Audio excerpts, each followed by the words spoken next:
자, 오늘도 새로운 하루를 시작하면서 기도의 등불을 끄지 않고 섬기어 주시는 모든 성도님들께 감사를 드립니다. 자, 시편 91편 1절에서 16절의 말씀으로 오늘도 힘을 얻고 또 하나님의 지혜를 얻으면 좋겠습니다. 기도 제목 한번 따라합니다. 우리의 안전은 환경에 있는 것이 아니라 하나님과의 관계 속에 있음을 깨닫게 하소서. 아멘. 사랑하는 성도 여러분, 우리는 모두 이 험한 세상 속에서 안전을 간절히 원하며 살아가고 있습니다. 그래서 더 좋은 환경, 더 좋은 집을 찾고 더 안정적인 직장을 구하고 미래를 위해서 많은 것을 준비하곤 합니다. 그런데 객관적으로 모든 걸 갖추었는데도 불구하고 우리의 마음속은 여전히 불안합니다. 왜 그렇습니까? 그것은 우리가 안전을 자꾸만 환경에서 찾고 있기 때문입니다. 외부에서 찾고 있기 때문에 그렇다는 거죠. 그래서 우리는 늘 이렇게 생각합니다. 이 상황만 지나가면 괜찮겠지. 이 문제만 해결되면 평안이 오겠지라고 생각을 합니다. 하지만 오늘 하나님께서는 우리에게 아주 중요한 영적 원리를 말씀하십니다. 외적인, 육적인 원리로 안전을 찾는 것이 아니라 영적인 원리로 안전을 찾아야 우리의 마음속 불안까지, 걱정까지도, 두려움까지도 사라진다라고 말씀하시는 겁니다. 그것은 바로 안전은 장소가 아니라 관계라는 거죠. 안전은 장소가 아니라 관계다. 첫 번째로 주시는 교훈은요, 진짜 안전은 환경이 아니라 하나님 안에 거하는 것입니다. 1절, 2절 보세요. 지존자의 은밀한 곳에 거주하며 전능자의 그늘 아래에 사는 자여, 나는 여호와를 향하여 말하기를 그는 나의 피난처요 나의 요새요 내가 의리하는 하나님이라 하리니. 우리가 주목해야 될 단어는 1절에 거주하며라는 단어예요. 거주한다. 그러니까 우리가 위기를 만날 때 잠깐 들르는 것이 아니라 하나님 곁에 지속적으로 머무는 삶을 말하는 겁니다. 하나님은 오늘 우리에게 환경을 바꾸려 애쓰기보다 하나님 안으로 들어오라, 내 안으로 들어오라고 지금 초청하고 계십니다. 그 말씀을 우리가 이해하고 믿어야 될 점 있습니다. 여러분, 하나님의 보호는요, 조건 없이 주어지는 자동 보호가 아닙니다. 그것은 하나님과 깊은 관계 속에 주어지는 은혜예요. 먼저 하나님과 관계를 맺고 살아갈 때 하나님은 철저하게 보호해 주시고 철저하게 지켜주신다 이 말입니다. 비바람이 몰아칠 때 어떤 사람은 그저 비를 피할 나무를 찾습니다. 그러나 어떤 사람은 견고한 집 안으로 들어가지요. 어떤 차이가 있습니까? 잠시 비를 피하는 것과 집 안에 완전히 거하는 것은 완전히 다른 것이지요. 그것이 환경에서 안전을 찾는 사람과 하나님의 관계 속에서 안전을 찾는 사람의 차이다라는 거죠. 여러분은 하나님을 필요할 때만 잠시 찾는 분으로 여기십니까? 아니면 항상 그분과 함께 거하는 분으로 모시고 살고 계십니까? 환경을 바꾸려기보다는 하나님 안에 깊이 거하는 그 관계적 신앙을 추구하시기 바랍니다. 하나님의 임재 안에 머물 때 주시는 참된 은혜가 오늘도 여러분의 있기를 주의 이름으로 축복합니다. 두 번째로, 두려움은 상황에서 오지만 평안은 하나님과의 관계에서 온다라는 것입니다. 자, 5절, 6절을 같이 읽습니다. 시작. 너는 밤에 찾아오는 공포와 낮에 날아드는 화살과 어두울 때 퍼지는 전염병과 밝을 때 닥쳐오는 재앙을 두려워하지 아니하리로다. 하나님 말씀은 솔직합니다. 우리의 인생에 두려움과 공포가 밤낮으로 찾아온다는 사실을 부정을 하진 않아요. 그러나 더 중요한 것은 하나님이 방패되어 주신다. 하나님을 방패 삼으면 우리는 그런 낮과 밤에 찾아오는 두려움과 공포 속에서 우리는 안전할 수 있다라는 겁니다. 그러니까 환경적으로 아무런 문제가 없는, 환경적으로 아무런 위기가 없는 게 아니라 문제가 있고 위기가 있는데 뭔가가 나를 막고 있는, 그게 하나님의 방패죠. 그렇죠? 그래서 4절에 보면 그가 너를 그의 깃으로 덮으시리니 네가 그 날개 아래 피하리로다. 그의 진실함은 방패와 손방패가 되시나니. 할렐루야. 하나님 우리에게 방패가 되어 주십시오. 손방패가 되어 주십시오. 이렇게 하나님을 바라보고 하나님을 의지하는 겁니다. 똑같은 상황에서도 어떤 사람은 무너지고 어떤 사람은 평안을 유지합니다. 그 차이가 어디에 있죠? 능력의 차이가 아니라 지금 무엇을 붙들고 있느냐의 차이다. 닻이 견고하게 내려진 배는 폭풍 속에서도 떠내려가지 않습니다. 흔들릴 수는 있는데 떠내려가지 않아요. 근데 닻이 없으면 그 배는 폭풍이 몰아치면 속수무책으로 흘러가게 되어 있다는 겁니다. 하나님의 우리의 인생에 닻이십니다. 그것을 고백하시고 붙잡으세요. 두려움이 올 때 상황을 보지 말고 하나님께 우리의 믿음을 내려놓으세요. 믿음의 닻을 내려놓으세요. 그래서 어떤 상황 속에서도 흔들리지 않은 평안이, 하늘의 평안이 여러분 마음을 지배하기를 축복합니다. 셋째로 주시는 교훈은요, 신앙은 위기를 회피하는 것이 아니라 위기 속에서도 하나님을 신뢰하는 태도다. 위기 속에서도 하나님을 신뢰한다. 우리 위기가 오면 하나님 계시나? 위기가 계속 멈추지 않으면 하나님이 나를 포기하셨나? 아니죠. 위기 속에서 하나님을 신뢰하는 태도, 그게 바로 우리의 믿음이에요. 자, 7절에 보니까요, 1000명이 내 왼쪽에서 10,000명이 내 오른쪽에서 엎드러지나 이 재앙이 내게 가까이 하지 못하리로다. 재앙이 내려서 내 앞에 1000명이 엎드러지고 10,000명이 엎드러지는 걸 봐요. 자, 성경은 우리의 삶에 전혀 위기가 없다라고 말하고 있지 않습니다. 오히려 위기는 있다고 분명히 말씀하십니다. 그래서 우리의 신앙이라는 것은 고통 자체를 제거하는 능력이 아니라 고통의 한복판에서도 하나님을 붙잡는 태도다. 하나님을 신뢰하는 태도다라는 거죠. 다니엘의 새 친구를 보세요. 느부갓네살 왕이 자신의 금신상을 절하지 않는 풀무불 속에 집어넣겠다고 했는데 믿음을 지키죠. 믿음을 지키는 그 세 친구들의 그 태도가 얼마나 대단합니까? 감동적이지 않습니까? 그러면 하나님이 그들을 거기서 바로 보호해 주시고 불 속에 들어가지 않게 하셔야 되는데 어떻게 합니까? 그들이 믿음을 지키기 위해서 불 속에 들어갈 수밖에 없는 상황에 빠지지 않습니까? 그런데 불은 사라지지 않았는데 불 속에서 하나님이 함께 계셨다라는 겁니다. 여러분들은 지금 문제 없는 삶을 원하십니까? 원하죠. 그러나 더 중요한 것은 하나님이 위기 속에서도 불 속에서도 함께 하시는 삶을 우리가 더 간절히 원해야 되겠습니다. 그러기 위해서는 위기를 피하려고 하는 생각보다는 하나님이 나와 함께 계시기를 원하는 간절한 기도를 해야 될 줄 믿습니다.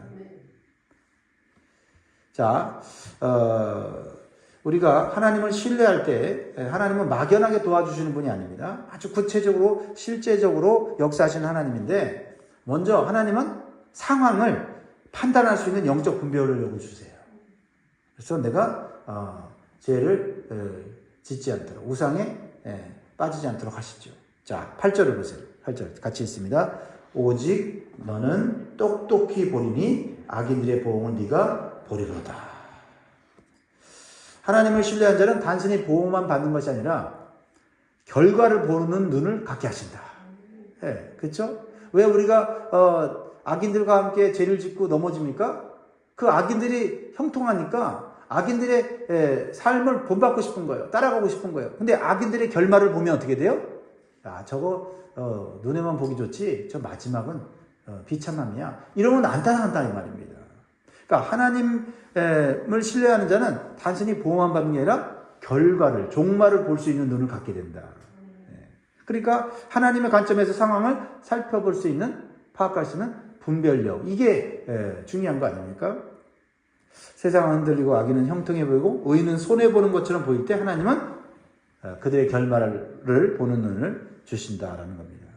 그러므로 우리는 현실이 아니라 미래의 결말을 보게 해달라고 기도해야 될지 믿습니다. 또한 하나님은 재앙이 접근하지 못하도록 막아주신다.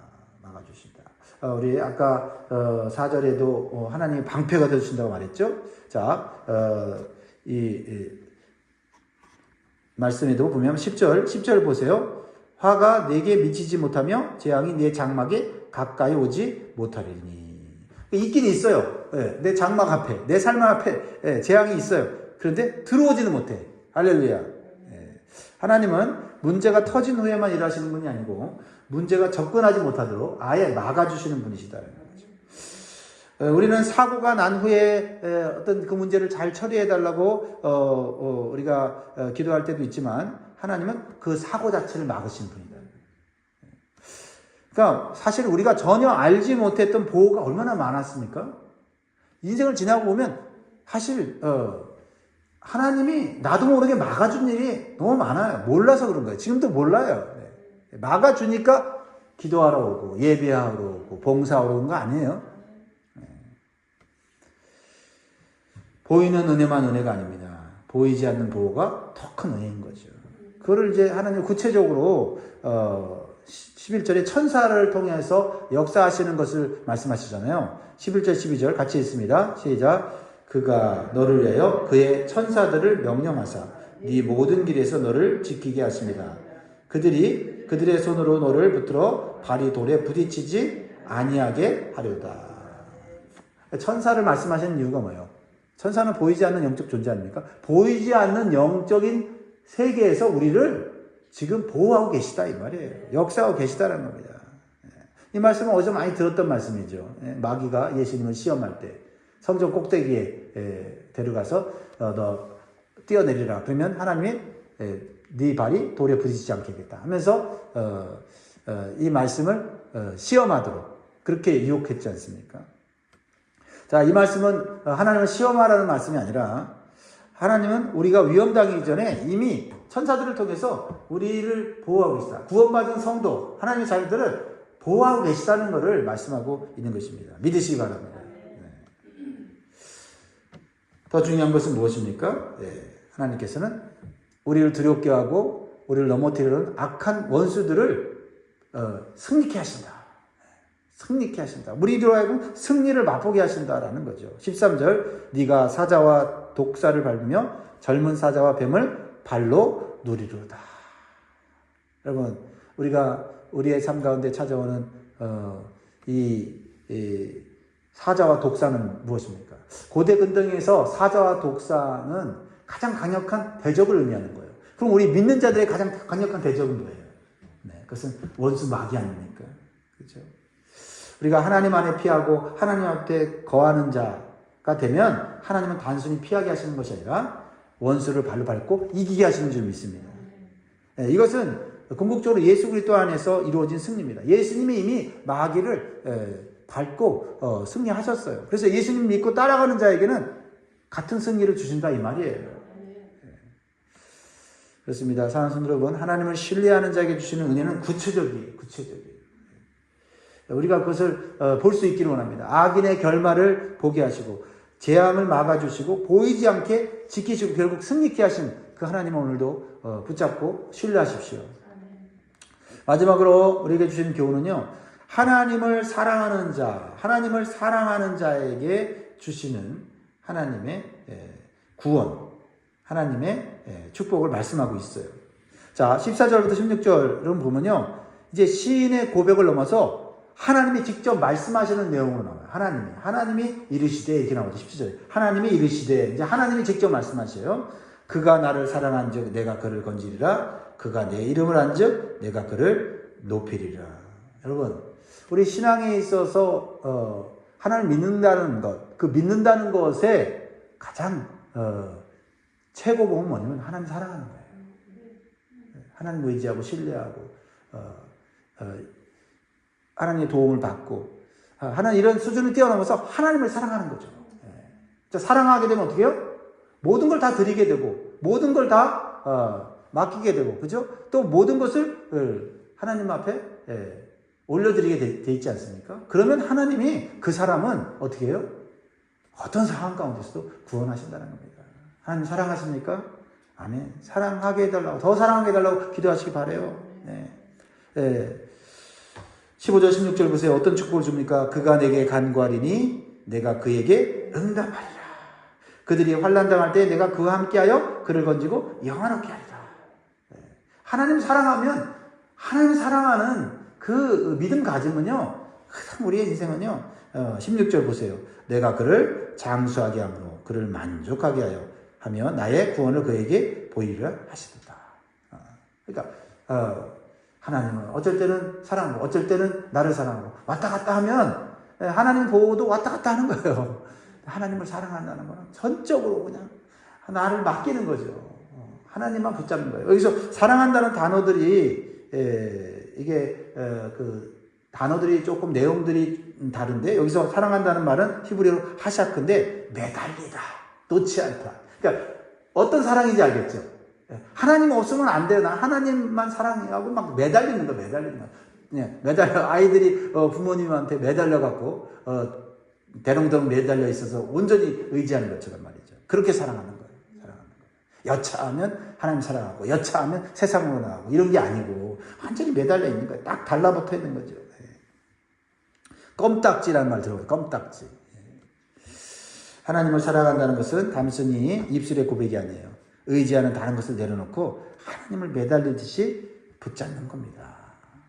붙잡는 거예요. 그러니까 다른 거 이런 거 재는 거 아니에요. 계산하지 않고 그냥 하나님만 바라보는 거예요. 하나님만 바라보는 거예요. 하나님이 우리가 상황 때문에 사람 때문에 연약한 마음 때문에 흔들릴 때 하나님 우리에게 왜 흔들렸냐 이렇게 책망하지 않으세요. 이렇게 물으시죠. 그래도 나를 끝까지 붙잡고 있느냐? 나를 붙잡고 있느냐? 그러면 하나님이 우리를 건지시고 높이시고 응답하시고 함께하시고 영화롭게 하시고 결국 완성된 구원을 우리에게 보여주신다라는 것입니다. 그렇습니다. 환난은 있을지언정 하나님은 그 자리에 함께 우리와 함께 거하십니다. 그렇죠? 안전은 환경에 있는 것이 아니라 관계에 있다. 그렇죠? 환경이 바뀌어야만 평안한 것이 아니라 하나님 안에 있을 때, 하나님 안에 매달려 있을 때 진정한 평안을 누리게 된다라는 것입니다. 하나님을 붙드는 자는 끝까지 하나님이 책임져 주십니다. 이 사실을 믿으십니까? 문제를 해결하고 전전긍긍하는 신앙이 아니라 하나님을 붙잡는 신앙, 하나님 끝까지 붙잡는 신앙, 그 신앙을 추구하시기 바랍니다. 어떤 상황 속에서도 하나님 안에 거하며 세상을 이기는 참된 안전을 누리는 복된 여러분 되시기를 주의 이름으로 축원드립니다. 기도하겠습니다.